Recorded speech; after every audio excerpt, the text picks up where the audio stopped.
ভেবেছো কখনো এমন একটা বইয়ের কথা যার লেখা কেউই পড়তে পারে না?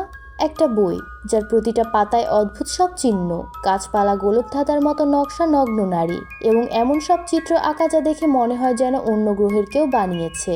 এই বইটির নাম ভয়েনিজ ম্যানুস্ক্রিপ্ট, আর এটাকেই বলা হয় পৃথিবীর সবচেয়ে রহস্যময় বই। এত শত বছর ধরে হাজারো ভাষাবিদ, কোড ভাঙানো বিশেষজ্ঞ, এমনকি কৃত্রিম বুদ্ধিমত্তার চেষ্টা করেছে এই বইয়ের ভাষা বোঝার, কিন্তু কেউ কখনো নিশ্চিতভাবে বলতে পারেনি এই বইতে আসলে কি লেখা আর কে বা কারা এটা লিখেছিল। এই রহস্যময় বইয়ের গল্প শুরু হয় 1912 সালে। পোলিশ আমেরিকান একজন বিরল বই সংগ্রাহক, নাম ছিল উইলফ্রিড ভয়েনিচ। তিনি একদিন ইতালির পুরনো এক ধর্মীয় প্রতিষ্ঠান থেকে কিছু প্রাচীন বই কিনেছিলেন। সেখানে ধুলোবর্তী এক বাক্সের মধ্যে পান এই আজব বইটি। বইটি দেখতে ছিল বেশ পুরনো, পাতাগুলো হলুদ, হাতে আঁকা লেখায় ভরা, আর কোথাও কোথাও এত অদ্ভুত ছবি যে চোখে না দেখলে বিশ্বাসই করা যায় না।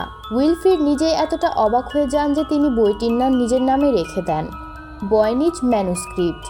এই বইটির সবচেয়ে রহস্যময় অংশ হচ্ছে এর ভাষা। পুরো বই জুড়ে এমন এক ধরনের লেখা দেখা যায় যা পৃথিবীর কোনো ভাষার সঙ্গেই মেলে না। বিজ্ঞানীরা বলেছেন এই লেখার কোনো সংজ্ঞায়িত অক্ষর নয়, বরং একেবারে নিজস্ব ধাঁচে তৈরি। কেউ কেউ মনে করেন এটি এক ধরনের গোপন কোড, আবার কারো মতে এটি একটি হারিয়ে যাওয়া প্রাচীন ভাষা। এমনকি কিছু বিশেষজ্ঞ তো বলেই ফেলেছেন এই বইয়ের লেখাগুলো আসলে অর্থহীন, মানুষের বিভ্রান্তি ঘটানোর জন্য। কিন্তু সমস্যা হলো এই বইয়ে প্রায় 200 পৃষ্ঠার মতো রয়েছে, প্রতিটি পৃষ্ঠায় নিখুঁতভাবে লেখা এবং আঁকা। এত পরিশ্রম করে কেউ যদি প্রতারণা করেও থাকে তাহলে সে কিভাবে এসব জটিল অক্ষর ও চিত্র একসাথে সাজিয়ে ফেললো? আরেকটি মজার বিষয় হলো বইটির ছবি। এখানে এমন সব গাছের ছবি রয়েছে যেগুলো পৃথিবীর কোনো অংশেই পাওয়া যায় না। আবার অনেক জায়গায় দেখা যায় নগ্ন নারী, তারা যেন কোনো অজানা তরলে সাঁতার কাটছে, কোনো গোলকধাঁধার ভেতর হারিয়ে যাচ্ছে। কিছু পাতায় রয়েছে জ্যোতিষবিজ্ঞানের চিহ্ন, চাঁদ, তারা এবং কিছু গোলক চক্র। কেউ বলেন এই বই সম্ভবত হার্বাল চিকিৎসা, জ্যোতিষ এবং অ্যালকেমি অর্থাৎ মধ্যযুগীয় বিজ্ঞান নিয়ে লেখা। আবার অনেকে বলেন এটি কোনো গোপন সংগঠনের সদস্যদের একান্ত ব্যবহার্য বই, যা শুধুমাত্র ওই বিশেষ গোষ্ঠীর লোকেরা বোঝে। তবে সবচেয়ে রহস্যময় কথা হলো বিজ্ঞানীরা যখন এই বইয়ের লেখা বিশ্লেষণ করে তখন দেখা যায় যে এখানে একটি স্পষ্ট ছন্দ ও গঠন আছে, মানে এটি নিছক এলোমেলো অক্ষর নয়, বরং সত্যিকারের কোনো নিয়মে লেখা ভাষা। আর কে এই বই লিখেছিল সেটাও এখনো এক বিশাল রহস্য। কেউ বলেন এটি লিখেছিলেন ইংল্যান্ডের বিখ্যাত বিজ্ঞানী রজার বেকন, আবার কেউ বলেন এটি ছিল মধ্যযুগের কোনো গোপন গোষ্ঠীর হাতে লেখা।